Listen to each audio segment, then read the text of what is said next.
Comment fonctionnent les factures et les devis quand on est micro-entrepreneur? C'est ce que je vais tenter de vous expliquer dans cette vidéo. Donc avant ça, je vais vous présenter un petit peu le sommaire de ce qu'on va voir aujourd'hui. Donc je vais d'abord faire une petite introduction sur comment fonctionne la vidéo. Ensuite, on va parler des factures. Donc est-ce qu'elles sont obligatoires? Comment est-ce qu'elles fonctionnent? Ensuite, quelles sont les règles à suivre pour qu'elles soient donc conformes? Qu'est-ce qui fait qu'une facture est conforme ou non? Et qu'est-ce qu'on risque si on ne respecte pas les règles? Ensuite, on va parler des devis. On va ensuite parler des différents outils qui existent pour gérer, pour vous simplifier la vie, pour la gestion de vos factures, de vos devis, etc. On verra également si c'est obligatoire justement d'avoir un outil de ce type-là. Et enfin, on parlera des avoirs, donc c'est un petit bonus à la fin de cette vidéo, qui est une notion en plus à connaître si vous faites des petites erreurs lorsque vous allez éditer vos premières factures. Donc on va tout de suite démarrer par un petit préambule de cette vidéo. Donc c'est une vidéo qui va être un petit peu longue, donc moi ce que je vous conseille de faire, c'est de faire quelque chose en même temps. Ça veut dire, je sais pas, faites une activité comme, je sais pas moi, ranger votre chambre, votre appartement, faites la vaisselle ou quelque chose comme ça, puisque finalement ce qui est important c'est ce que je vais dire plutôt que ce que je vais vous montrer à l'écran. S'il y a quelque chose qui est important, je vous le dirai, mais pour le moment c'est plus important d'écouter ce que je suis en train de vous dire. Ensuite, dans cette vidéo, je vais vous parler de 2 ou 3 outils que j'utilise quotidiennement en fait. Donc c'est mes outils que j'utilise pour gérer ma micro-entreprise et pour gérer mes factures, mes clients, etc. C'est des outils avec qui donc j'ai un partenariat et donc j'ai des liens affiliés. Donc si ça vous intéresse, je vous mettrai les liens affiliés dans la description. Sachez que ça vous arrangera puisque vous aurez donc ça dépend, donc soit c'est une réduction, soit ça va être des mois gratuits. Et moi de mon côté, donc je toucherai une commission sur ces inscriptions-là. Donc voilà, c'est simplement pour vous prévenir de ce fait-là. Ensuite, les informations que je suis en train de vous détailler sont des informations qui sont actées en 2020, mais si ça se trouve l'année prochaine ou dans 2 ans, dans 3 ans, c'est des informations qui vont bouger. Donc vérifiez bien, si vous regardez cette vidéo en 2023 par exemple, vérifiez bien que les informations sont toujours d'actualité. Et évidemment, si je me trompe sur quelque chose, les commentaires sont ouverts et n'hésitez pas à me corriger et ça permettra ensuite aux personnes qui suivent la vidéo après d'en apprendre plus et de ne pas se tromper tout simplement. Et enfin, dernière petite chose, si vous regardez cette vidéo mais que vous n'avez pas vu la première vidéo que j'ai faite, donc qui est sur le statut de micro-entrepreneur, donc c'est une vidéo qui est très complète sur comment fonctionne le statut de micro-entrepreneur, qui peut le devenir, comment ça fonctionne, comment déclarer son chiffre d'affaires, bref, plein de choses. Si c'est quelque chose qui vous intéresse, donc je vous mets le lien également en description. Et enfin, dernière chose avant d'entamer cette vidéo, c'est de partager cette playlist. Donc en fait, cette vidéo sera dans une certaine playlist pour gérer sa micro-entreprise. Donc n'hésitez pas à le partager, donc soit à des collègues, des amis qui ont envie de devenir micro-entrepreneurs, sinon rien qu'un petit tweet, ça me ferait très plaisir. Donc sans plus attendre, on va commencer directement dans la vidéo. Donc les factures sont-elles obligatoires? On va répondre à la question, oui, elles sont obligatoires. Dans certains cas, on n'est pas obligé d'en créer, d'en faire. Ça va être un cas très particulier où par exemple, vous aurez un client qui va être un particulier et par exemple le montant de la facture sera inférieur à 25 € TTC. Si c'est dans ce cas-là précisément et que votre client particulier ne vous demande pas de facture, vous n'êtes pas obligé d'en faire. Cependant, moi je vous recommande très fortement de toujours en avoir. Donc comme je vous le disais, voilà, quand c'est pour un client particulier que c'est en dessous de 25 €, ça n'est pas obligatoire, mais tout ce qui est au-dessus, c'est obligatoire. Moi, cependant, je vous recommande très fortement de l'utiliser, en tout cas d'en faire, puisque vous aurez du coup une trace pour chaque prestation que vous allez faire qui sera actée. Donc ça vous permettra déjà de mieux gérer vos prestations, en plus, vous pourrez faire des statistiques. Donc si vous utilisez des outils comme Freebie, que je vous présentais plus tard, ou comme facture.net ou d'autres choses comme ça, si vous ne créez pas vos factures, vous allez recevoir des paiements et vous n'allez pas avoir de facture associée à ça. Du coup, vous allez avoir peut-être des chiffres qui vont être décalés, donc c'est pas tip top. Le mieux, c'est d'avoir les deux qui matchent et comme ça, vous êtes réglé, vous êtes vraiment comme une horloge. Évidemment, un petit rappel, c'est que donc chaque facture va être un justificatif de comptabilité, autant pour vous que pour votre client. Donc si vous facturez une entreprise, forcément qu'elle vous demandera votre facture puisque de son côté, elle a besoin d'avoir ses factures pour gérer sa comptabilité. Vous, en tant que micro-entrepreneur, comme vous avez une facturation, enfin plutôt une comptabilité qui va être allégée, c'est pas forcément super important, on va dire, d'avoir une facture. En tout cas, vous n'allez pas le ressentir comme ça. Mais moi, je vous conseille fortement de toujours faire des factures, c'est super important. De toute façon, on est obligé si c'est au-delà de 25 € TTC. Maintenant, quelles sont les différentes règles pour avoir une facture conforme? Donc il va y avoir plusieurs points, il y a plein de points, on va essayer d'aller rapidement sur ces points-là. Le premier, c'est que vous devez avoir là bien sûr la mention facture, c'est obligatoire, plus un numéro qui va être unique et incrémental, tout du moins qui va avoir un système sans rupture. Je m'explique, si par exemple vous avez une facture que vous allez appeler facture numéro 1, la seconde va être facture numéro 2, puis facture numéro 3, etc. Mais vous pouvez tout simplement également, si vous n'avez pas, par exemple si vous démarrez votre activité et que vous avez, je sais pas moi, votre premier client, si vous avez pas envie de montrer que vous êtes sur la première facture, donc facture numéro 1, vous pouvez faire par exemple facture, par exemple, 2020-00-1, par exemple. Et là, du coup, ça fera un chiffre qui n'est pas, comment dire, enfin, qui pourra être incrémental. Donc, c'est-à-dire que la prochaine facture, vous ferez 2020-00-002, par exemple, donc pour que ce soit incrémental.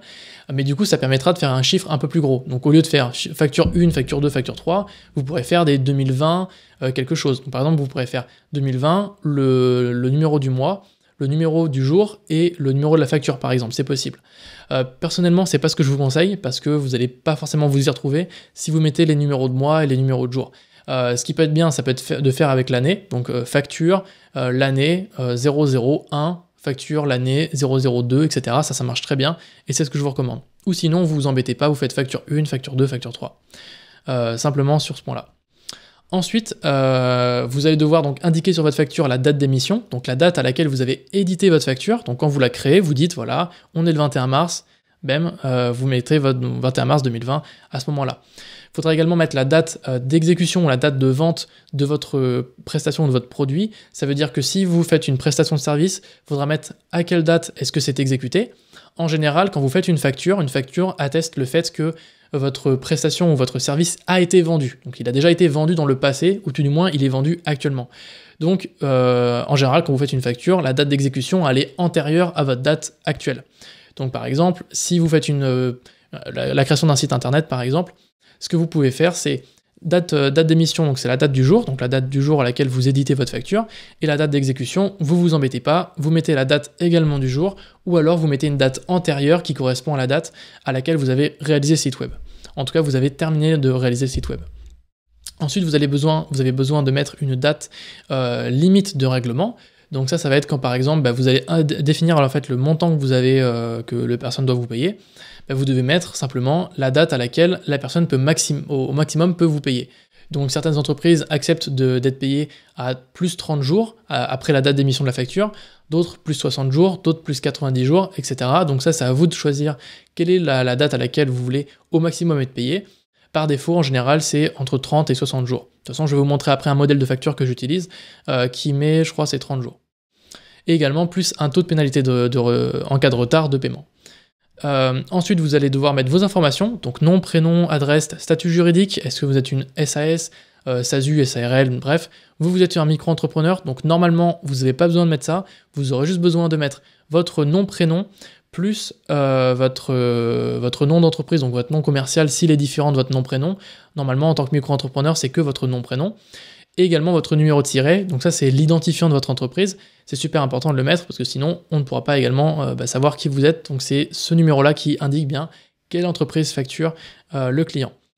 Un numéro RCS donc pour les commerçants et un numéro répertoire des métiers pour les artisans, ça c'est un peu plus avancé, moi ce que je vous invite à faire c'est d'utiliser un outil, on va le voir juste après, qui vous permet de créer et générer vos factures pour ne pas vous prendre la tête sur ces points-là. Ensuite, vous allez avoir donc les informations de votre client, donc nom, adresse, forme juridique si c'est une entreprise, mais ça peut tout simplement être un particulier, donc nom, prénom et adresse suffit amplement. Le mieux également, ça peut être de rajouter des informations de contact comme un email et un numéro de téléphone. Ensuite, vous devrez mettre le détail de votre prestation, donc un libellé, donc qu'est-ce que vous avez fait, par exemple création d'un site internet ou alors formation en ligne ou enfin n'importe quoi en fait, donc le libellé de votre prestation, le tarif unitaire, la quantité et le total. Si vous êtes micro-entrepreneur, votre total ne sera pas un total TTC. Ça, on va le revoir. Vous aurez un total qui sera hors taxe. Tout simplement pourquoi ? Parce que vous n'avez pas de taxe qui s'ajoute à ça. Si vous êtes assujetti à la TVA, donc ça veut dire que vous devez facturer la TVA à votre client, dans ce cas-là, c'est une taxe, donc vous devrez mettre un montant TTC. Si vous êtes micro-entrepreneur et que vous n'avez pas dépassé un certain plafond, qui est le plafond donc à partir duquel vous allez devoir donc récupérer, enfin vous allez devoir facturer et vous pourrez récupérer la TVA. C'est un petit peu compliqué, mais en tout cas, ce qu'il faut savoir, c'est que si vous n'êtes pas encore assujetti à cette TVA, vous devrez marquer un montant hors taxe, donc acheter hors taxe, tout simplement. Et également, si vous êtes donc toujours pas assujetti à la TVA, vous devrez mettre une mention qui est TVA non applicable, article 293 du CGI. Ça, c'est une mention également qui est obligatoire à rajouter si on est micro-entrepreneur. En général, quand on va utiliser des outils déjà préfaits, c'est des choses qui sont déjà marquées, qui sont déjà faites pour nous. Également un point très important, on ne peut pas modifier une facture qui a déjà été mise. Donc une fois que vous avez créé une facture, vous ne pouvez pas la supprimer, vous ne pouvez pas la modifier, vous ne pouvez pas l'altérer. Ça, c'est un point super important. Donc quand vous créez une facture, il faut être bien sûr que, une fois que vous avez fait votre facture, c'est acté et que le client est OK avec ça. Ne confondez pas une facture et un devis. Donc un devis, c'est une proposition d'affaires. Si le client est OK, il signe, on va le voir juste après de toute façon. S'il est OK, il le signe, et dans ce cas-là, il y a un bon pour accord. Mais si c'est... Enfin, justement, ça, c'est le rôle du devis, et une facture n'a pas ce rôle-là. Une facture, c'est la prestation a été faite, on s'est déjà mis d'accord sur le prix, maintenant on doit régler le prix, c'est la facture. C'est le justificatif qui dit vous devez me payer tant pour la prestation. Et on va voir donc à la fin de cette vidéo, donc restez bien jusqu'à la fin, comment faire lorsqu'on s'est modifié, enfin lorsqu'on a fait une erreur dans notre facture et qu'on doit modifier notre facture, ou alors qu'on s'est trompé sur le client à facturer ou sur le montant ou un truc comme ça. On va voir que ça, on va le régler avec les avoirs. Et enfin, dernier point, et pour les acomptes, comment ça marche. Donc, quand vous êtes micro-entrepreneur ou que vous êtes une entreprise, vous pouvez tout simplement faire des acomptes, enfin vous pouvez facturer des acomptes, ça veut dire quoi? Par exemple, vous facturez la création d'un site internet, je sais pas moi, disons 2000 €. Votre client n'a pas envie de vous payer d'un coup 2000 €, ou vous, simplement, vous avez envie d'avoir un premier acompte, donc ça veut dire une première partie de ses revenus, de cette prestation plutôt, avant de démarrer la prestation, puis vous facturez à la fin. Donc ce que vous allez faire, c'est que vous allez faire une facture d'acompte. Donc pour ça, c'est sur le libellé de votre facture, vous allez marquer facture d'acompte, et dans la description de la prestation, vous faites facture d'acompte pour la création d'un site internet, un truc comme ça. Et ça reprendra exactement les mêmes informations qu'une facture, donc tout ce qu'on a vu juste avant, c'était donc détail de la prestation, information du client, bref, tout ça, vous reprenez tout, c'est exactement une facture, donc vous refaites une même facture pour ça, simplement le montant sera différent, donc par exemple, si vous voulez facturer donc 50% de votre prestation, pour la création du site web, vous allez mettre 1000 € sur la prestation, tout simplement. La personne va vous régler cette facture-là, et à partir du moment où elle vous a réglé cette facture-là, vous allez démarrer votre prestation, puis vous allez refaire une facture, enfin vous allez faire une deuxième facture plutôt, qui va être la facture pour la création du site internet, et là, au lieu de mettre 2000 €, forcément, vous allez mettre 2000 € moins 1000 €, puisque la personne vous a déjà réglé 1000 € d'acompte avant, donc vous mettez 1000 €. Et vous n'avez pas besoin de mettre facture d'acompte. La facture d'acompte, c'est simplement lorsque la personne vous paye en avance. Pour la facture finale, c'est une facture normale, tout simplement. Maintenant, les devis. Alors les devis, c'est exactement pareil qu'une facture, simplement c'est une proposition, comme je vous l'ai dit, pas de partenariat, de contrat, tout simplement. Donc quand vous allez éditer un devis, vous allez l'envoyer à votre client, donc faut que vous le signiez de votre côté, vous allez l'envoyer à votre client. Si votre client est OK, il va le signer, et donc ça c'est les mentions qui sont obligatoires, il va devoir mettre bon pour accord. Donc il met bon pour accord, la date, il le signe et vous le renvoie, et ça c'est un contrat donc qui engage les deux parties, ça veut dire qu'il vous engage vous et votre client, donc pour les deux côtés. Donc votre client qui doit bien sûr vous payer lorsque vous aurez fini de réaliser la prestation, et vous êtes obligé de réaliser la prestation. C'est un bon pour accord des deux parties. Moi ce que je vous conseille fortement, c'est d'ajouter une durée plutôt de validité du devis. Pourquoi? Parce que si vous envoyez un devis à votre client, par exemple pour la création d'un site web ou n'importe quoi, je prends toujours cet exemple, et que cette personne-là, donc le reçoit, laisse passer un petit peu le temps, et que 3 mois plus tard, elle le signe et qu'elle vous l'envoie, peut-être que vous, entre-temps, vous avez d'autres projets, d'autres contrats, et que là, vous allez vous retrouver coincé, et vous n'aurez pas le temps de réaliser votre prestation.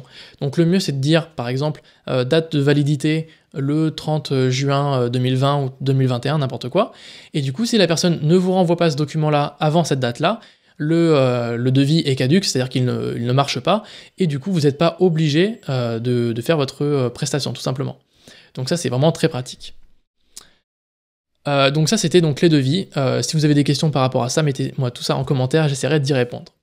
Maintenant, quels sont les outils que vous pouvez utiliser pour créer vos factures? Puisque maintenant, on sait comment faire une facture, enfin on sait ce qu'est une facture, ce qu'il faut mettre sur une facture. Maintenant, qu'est-ce qu'on va pouvoir utiliser comme outil? Alors, déjà, ce qu'il faut savoir, c'est que depuis 2018, donc toutes les personnes qui sont micro-entrepreneurs commerçants doivent utiliser une caisse homologuée. Qu'est-ce que j'appelle une caisse homologuée? Ça, c'est pour ceux qui sont commerçants, par exemple, qui vendent quelque chose dans la rue ou des choses comme ça. Ça peut être vendeur de glace ou des choses comme ça. Vous devez utiliser une caisse homologuée, donc qui est certifiée. Je ne connais pas exactement le type de certification qu'il faut, mais il faut utiliser obligatoirement un outil. Ça veut dire quoi? Ça veut dire que simplement faire des fichiers Word ne marchera pas. Ou simplement écrire sur un bout de papier votre facture, ça ne marchera pas. Maintenant, moi ce que je vous recommande très fortement, c'est d'utiliser un outil. Vous pouvez tout simplement utiliser des fichiers Word, des fichiers Excel, n'importe quoi pour générer vos factures. C'est tout à fait faisable. Moi, je vous recommande très fortement d'utiliser un outil, puisque l'outil en général va vous permettre de faire plus que la création de factures. Ça va vous permettre de gérer vos clients, de gérer vos documents rapidement. Donc, c'est-à-dire que au lieu de vous embêter à créer votre Word, copier-coller, enfin le dupliquer, etc. L'outil en général est assez bien fait pour dupliquer un document, pour ajouter des informations dedans. Bref, en général, c'est des bons outils. Et aussi, vous allez avoir une gestion de la numérotation qui va être automatique. Ça, c'est plutôt cool. Ça vous évite de faire des erreurs très bêtes. Par exemple, ça m'est déjà arrivé quand je faisais au tout début mes factures sur Word ou sur Excel. Ça m'est déjà arrivé de dupliquer une facture, d'oublier de changer facture numéro 32 en facture numéro 33. Et là, vous dites « Ah mince, je me suis encore trompé, tout ça ». Et donc, c'est un peu relou, quoi. Donc, le mieux, c'est d'utiliser un outil automatique, enfin un outil simplement pour ça. Donc maintenant, quels sont les outils que moi je recommande? Donc forcément, vous avez Word qui est, on va dire, basique, qui est un peu à l'ancienne, comme on connaît, qui n'est pas forcément ce que je recommande. Deuxième choix qui est gratuit, qui s'appelle facture.net, qui est vraiment tip-top quand on démarre. Donc quand vous démarrez, que vous voulez gérer vos factures, vos clients, avoir quelques statistiques sur vos revenus, cet outil est vraiment génial pour ça.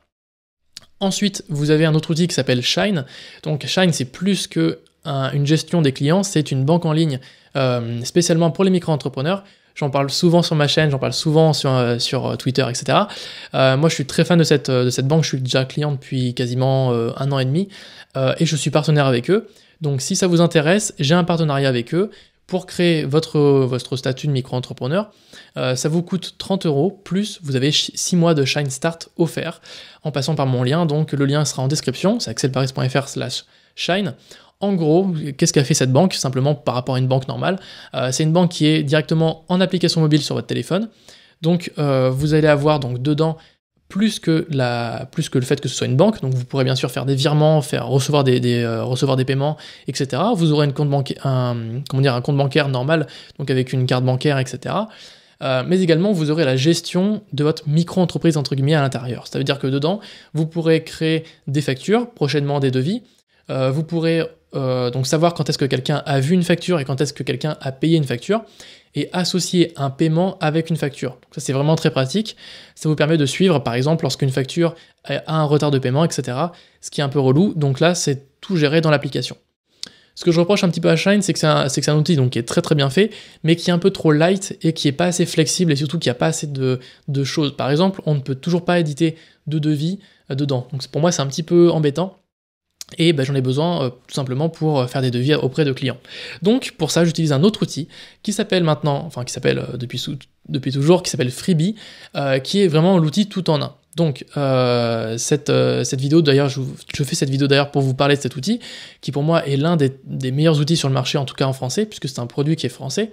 Il va vous gérer donc vos clients, vos devis, vos factures et vos avoirs. Vous allez avoir des statistiques sur votre chiffre d'affaires, vous allez avoir, alors ça c'est vraiment très pratique, vous allez pouvoir payer vos cotisations directement dans l'outil, donc c'est-à-dire que vous n'êtes pas obligé de passer par l'auto-entrepreneur.lursaf.fr pour payer vos cotisations, vous pourrez passer directement par Freebie, et c'est vraiment très pratique. Alors maintenant je vais vous montrer je vais vous montrer une facture que par exemple j'édite dans Freebie, donc là c'est le cas typique d'une facture que j'ai dans Freebie. Vous allez avoir donc votre logo ou votre photo, votre nom d'entreprise, votre numéro de tiré, le numéro de la facture, vos informations, le client, l'information, bref, vous allez avoir donc la facture basique. Vous allez aussi avoir des informations de paiement, donc là c'est vous qui vous configurez dans Shine, dans Freebie en disant comment est-ce que vous voulez être réglé. Et également, Freebie vous permet de payer directement via Freebie. C'est-à-dire qu'en fait, vous allez générer votre facture dans l'outil. Donc là, je vous montre rapidement. Donc là, on est dans Freebie. Vous allez avoir différentes statistiques sur combien est-ce que vous avez eu de virements, combien est-ce que vous avez de clients, combien est-ce que vous avez fait de factures, etc. Et lorsque je vais dans mes documents, par exemple, et que je vais choisir par exemple une facture, donc celle-ci, je vais pouvoir, donc en fait, je vais avoir un lien que je vais envoyer à mon client. Et donc via ce lien-là, le client va avoir un récapitulatif de la facture. Donc par exemple, qui peut donc télécharger cette facture, il peut copier le lien, il peut il peut me contacter par email par exemple, et il peut également régler la facture directement sur le site. Donc il clique dessus, et là il va avoir un formulaire de paiement pour régler avec Stripe. Donc là actuellement le paiement, la prestation a déjà été réglée, du coup je ne peux pas payer, mais le client pourrait payer tout simplement à cet endroit-là. Donc voilà, c'est tout simplement ce qu'il faut savoir sur cet outil-là. Est-ce qu'il y a d'autres choses? Oui, donc cet outil, vous avez 2 mois offerts si ça vous intéresse avec le code Axel Paris. Donc quand vous inscrivez sur Freebie, mettez bien le code Axel Paris et comme ça vous aurez 2 mois d'essai offerts. Il n'y a pas d'engagement, pas besoin de mettre la carte bleue ou quoi que ce soit dès le début. Testez le produit, si ça vous plaît, c'est cool, et si ça vous plaît pas, tant pis. Et si vous voulez plus d'infos sur comment est-ce qu'il fonctionne, aussi je vous montre un petit peu pourquoi est-ce que je l'utilise, comment est-ce que je l'utilise, je vous mettrai un lien vers une vidéo que j'avais faite il n'y a pas très longtemps en description, si cet outil vous intéresse. Voilà, donc maintenant on peut continuer la vidéo. Ok, maintenant on va parler des avoirs. Donc pour terminer cette vidéo, les avoirs, qu'est-ce que c'est? Un avoir, c'est ni plus ni moins qu'une facture, mais qui va être, on va dire, à l'opposé, c'est-à-dire qu'on va aussi l'appeler donc une note de crédit. C'est une facture qui vous permet d'annuler ou de corriger une facture déjà émise. Comme on l'a vu, donc c'est un rappel, on ne peut pas modifier ou supprimer une facture émise. Donc maintenant, si par exemple vous avez émis une facture, vous vous êtes trompé de client que vous avez facturé, ou que vous vous êtes trompé de montant, vous êtes trompé de quelque chose, ce que vous pouvez faire, c'est éditer un avoir de ce même montant. Donc en fait, ça va être exactement une facture. Donc c'est comme si vous dupliquiez la facture, vous mettez les mêmes informations, donc nom, prénom, le nom de la prestation, etc. Et sauf que au lieu de mettre une mention, par exemple, montant total à régler, par exemple 1000 €, là ce sera montant total à rembourser, ou alors montant total dû, ou un truc comme ça, et ce sera 1000 €. Et du coup, c'est comme si vous faisiez un crédit à votre client. Donc votre client n'est pas obligé de payer votre première facture, puis vous de rembourser, puis de renvoyer la facture, puis qu'il vous repaye, ça serait un peu relou. Ce que vous pouvez faire, c'est que si vous éditez votre facture, que vous dites « mince, je me suis trompé », ce que vous faites, c'est que vous éditez un avoir de ce même montant, et vous rééditez puis ensuite, juste après, donc une nouvelle facture du montant corrigé avec la mention corrigée, que donc vous envoyez à votre client. Et du coup, vous n'avez pas besoin d'envoyer les 2 documents précédents, donc la première facture mauvaise et l'avoir. Vous n'avez pas besoin de les envoyer, vous les gardez pour vous, c'est pour votre comptabilité personnelle. Tout simplement, voilà. Et au niveau de la numérotation de ces avoirs-là, un avoir c'est comme une facture, en fait il n'y a pas de législation particulière sur ça, donc ce que vous pouvez faire c'est que si vous avez une facture numéro 13 et que vous êtes trompé et que vous voulez faire un avoir, vous pouvez faire un avoir numéro 14, puis ensuite vous allez faire une facture numéro 15. Ça c'est une première solution, sinon vous pouvez faire facture numéro 13, avoir numéro 1, facture numéro 14, et ça marche très très bien aussi. Donc vous avez les 2 solutions, à vous après de gérer donc comme vous voulez à ce niveau-là. Donc voilà, c'est tout ce que j'avais à vous dire dans cette vidéo. J'espère qu'elle vous a plu. Si vous avez des questions ou que vous avez des corrections par rapport à ce que j'ai pu dire, l'espace commentaire est ouvert, n'hésitez pas à le compléter, c'est super important, ça permettra d'enrichir la connaissance de tout le monde, ce serait vraiment cool. Et également, si l'offre avec Shine, donc pour créer votre micro-entreprise, plus donc l'offre avec les 6 mois offerts vous intéresse, ou que Freebie vous intéresse avec donc cet outil qui vous permet de gérer donc vos clients, votre comptabilité, etc. vous intéresse, je vous mets toutes les informations en description. Et si vous voulez voir une petite démonstration de l'outil, je vous mets également une vidéo que j'ai faite il n'y a pas très longtemps en description. Donc c'est une vidéo qui est en privé, donc si vous voulez y accéder, ce sera que par la description de cette vidéo. Et sinon, on se retrouve dans une prochaine vidéo. Si vous avez des remarques, des questions, en commentaire. Et on se retrouve dans une prochaine vidéo. À bientôt, c'était Axel.